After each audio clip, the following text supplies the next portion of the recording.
Welcome to the last module that was on the test.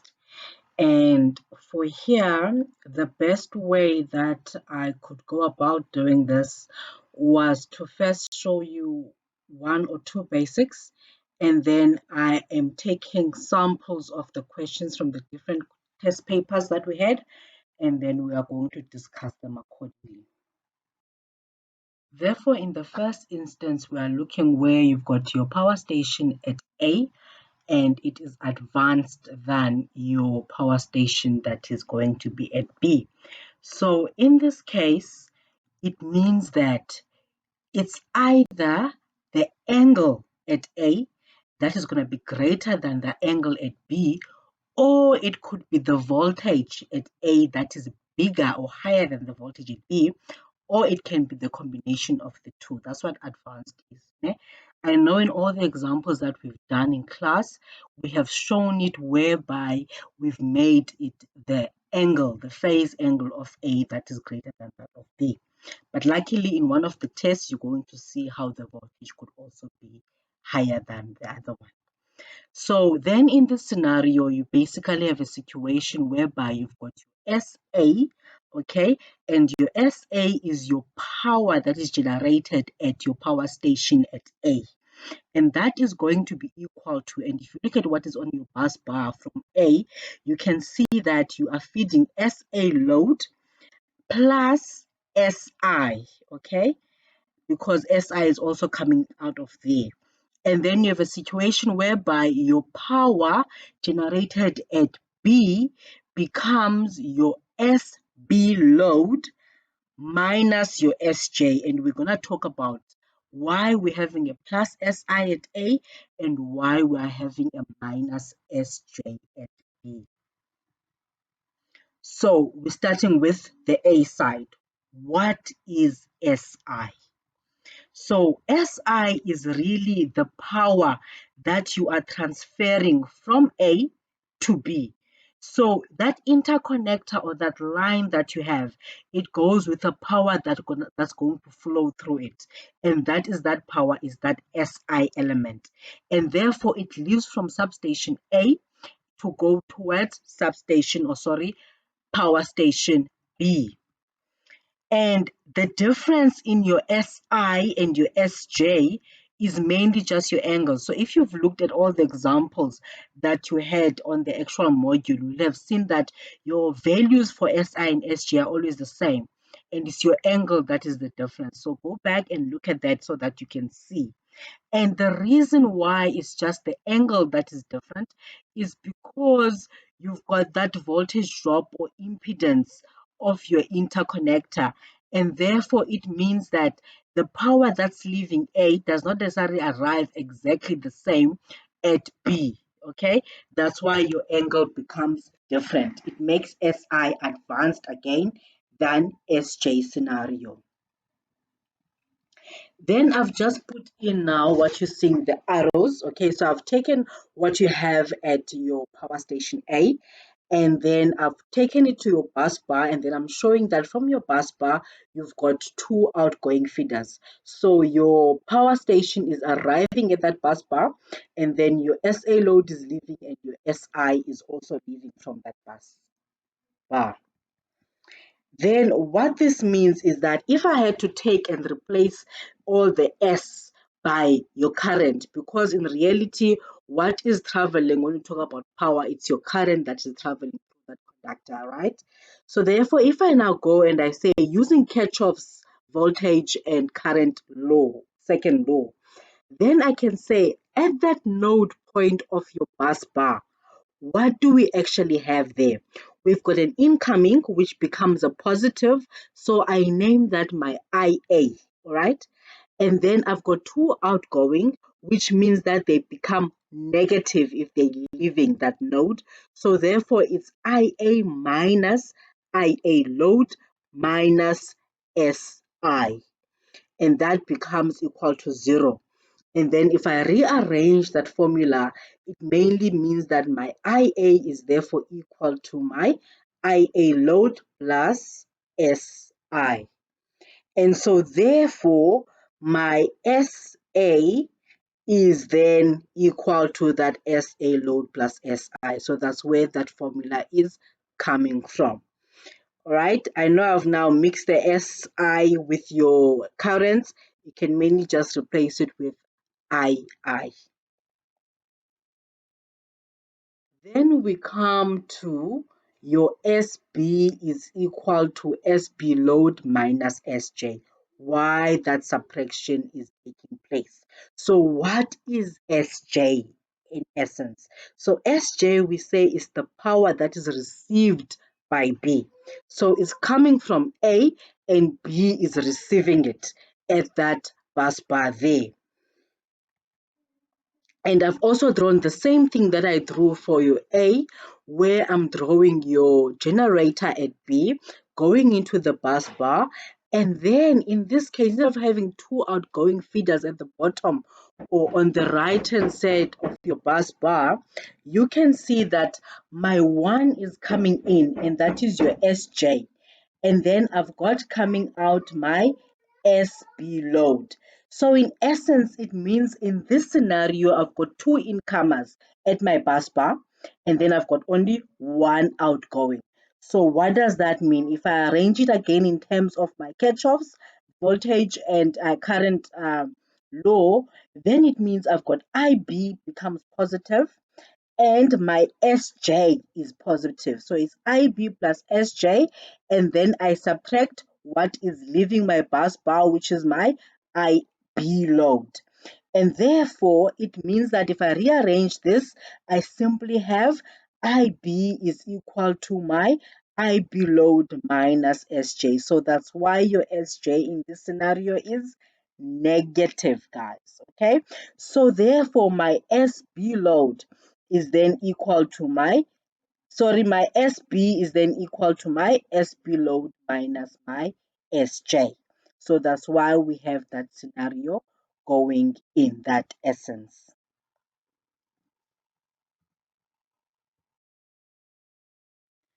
So from this point, we're starting to look at the different questions that you guys got on your test scripts.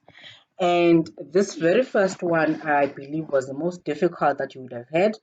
The other ones that you are not going to be seeing were obviously not difficult, and people were able to easily interpret them and understand them, and there were no twists to them. They were plain and they were simple, and they were the way that it is written in all of the exercises that we did. So this very first one was the one that we haven't seen at all before. And therefore, that's why I feel that I need to explain it, because it also had a lot of percentages, and some people were really confused on what did this mean.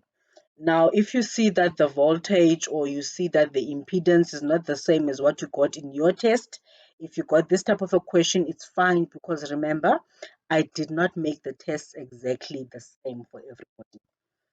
So we're going to analyze exactly what is it that we're given in this question, step by step. And that is the first thing that you notice here is, yes, they are both sitting at 66 kV. That's the first thing. All right, I didn't even write that down. Then the second part, they say that the power station A delivers 390 MVA, okay, at that power factor of 0.72 lagging. So that means that my SA load, because it's what it delivers to its consumers, my SA load is 390 MVA at 0.72 power factor. Then my SB is equal to 490. Why is it SB instead of SB load? Because they're saying it's the final loading on your power station B. So therefore, it's not what is being delivered to your consumers. It's your final loading. It's what you have at the actual power station. That's why it's SB, and that's why it then equals to that 490. It's what is being generated at B. Then you're given your impedance, which is your 3 plus J5. So I've just written it as it is, and then I've written it into your actual magnitude and angle so that we know what our beta is going to be at the end of the day. Then now, that is the basics. That's what we should know, okay? Then it starts getting the tricky part, where we are now talking about excitation voltage. And what that necessarily means is that your 66 kV at power station A gets increased by 6%. All right. So it means that you need to go and calculate what is 6% of 66 and you get 3.96. And because that power station at A was increased with that 6%, it means you add your 66 kV that was there plus this 3.96, which is 6% of it. And therefore, your VI or your voltage at power station A is equal to 69.96 kV. It's no longer sitting at 66 kV. Then they talk about a 13%. And that 13% is saying that our input power at your substation A is changed to be equivalent to 13% of your beta. Now, what was beta? That's why I wrote out your Z in your magnitude and angle so that you can get what beta was. So beta was the 59,036 degrees, and I take 13% of that, which gives me my 7.675. And that, in essence, is what is my advanced angle. So that means that my VI is 69.96 at an angle of 7.675. Whereas my VJ, which is at B, is only 66 kV at an angle of 0. So you can see what I meant by saying it could be the voltage or it could be the angle that is advanced, or it could even be the combination of the two. So in this case, we've got that combination of the two. So just having written this is what that question means. Without you having now even started answering what are the questions that were asked. And let's see what were they asked. They were asked to then use your standard formula and calculate the final loading of your power station A. And that's not difficult. We're looking for SA. Because what you have already, you've got already SA load. So it means you need to go and work out what your SI is going to be so that your SA can be equal to your SA load plus SI. Standard formula to calculate your SI. You can either do it by calculating your PI and your PJ, or you can just go straight to SI is equal to your square root of V3 VI IIJ. Then they ask the two other questions where they say calculate the maximum complex power that can be delivered to the consumer at B. So we're looking for SB load. And you know that you've got SB is equal to SB load minus SJ. You already have got SB, so therefore you need to go and calculate what SJ is. You can either again do that by doing PJ and QJ and converting it into S, or you can just go straight into SJ is equal to square root of 3 VJ times your IIJ. It obviously means you need to calculate what your IIJ is first, which is VI minus VJ over Z. Then, once you have that, you can then be able to give what your SB load is going to be. And then the last part, they ask for your reactive power absorbed by your transmission line. And that really is just saying QI minus QJ, and you get what your answer is going to be. Then this is the second question. This one is easier. It's more or less of what we are used to, but it just twisted a few things. Now let's look at the few things that were twisted. So the first thing is what we are given here. You're given here a PA load. Notice PA load, not SA load. Why am I saying that? Because you are given 395 megawatts at that power factor of 0.79. So people did not look at the fact that I've said megawatts. They just assume I must have made a mistake and they totally ignored and made that to be their mega VA. So that was then incorrect. It means that your SA load from what I've given you is going to be that 395. You divide by the power factor. Just like when you had S and you wanted P, you would multiply by that power factor of the cos of that angle. In this case, you just divide by that power factor, and that should give you the SA load, and then you obviously write that is at that angle. How do I get the angle? It's arc cos of your 0.79 or your power factor that you were given. Then we've got SB load, and for Yona, there was no twist. It was just given to you as it is, 400 MVA at that power factor of 0.705. And guys, one of the things I noticed maybe on one or two people only is that you leave behind your power factors. Don't leave behind your power factors because you need to transfer them to an angle. All right, just like I did at the SA load, showing you that it's at an angle of 37.81. You also need to transform that 0.705 to an angle so that you know that SB is at 400 megawatts at a particular angle.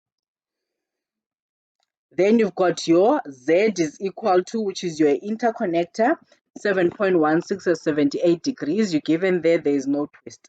Then this is where the other twist comes in at the 690 megawatts that you are given. What is that 690 megawatts? That 600 is actually your PA, because we are saying that your power station A is increasing its real power to that value of 690. Now it's a bit of English situation, all right? So it's to that value, so that means it's actually your PA. If I had said increased by 690 or increased with 690, it means that it would be your PI, okay? And that's what you've seen in most of the examples that we've done. It says it's either increased by or increased with, and therefore it made us have our PI. So in this case, you don't have a PI, you need to go and calculate it.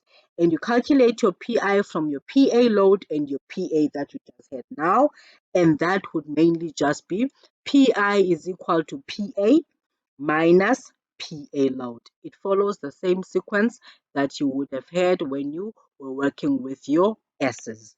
Because remember, your SA is equal to SA load plus SI. So if you want to now make I the subject of the formula, that's why we rewrite it. We would have had SA minus SA load. So therefore, same with the P, it's PA minus PA load, which therefore means it's 690 minus the 395, and you would get 295. So people in this type of a question, they got it wrong, because then in their calculations, they started using the 690 as your PI. So everything else was DMR. So these are the questions that you're asked then. Advancement angles, use a standard formula to calculate it, all right? Which is that PI is equal to that V squared over V, blah, blah, blah, blah, blah. Then we come to your third part of the question, all right?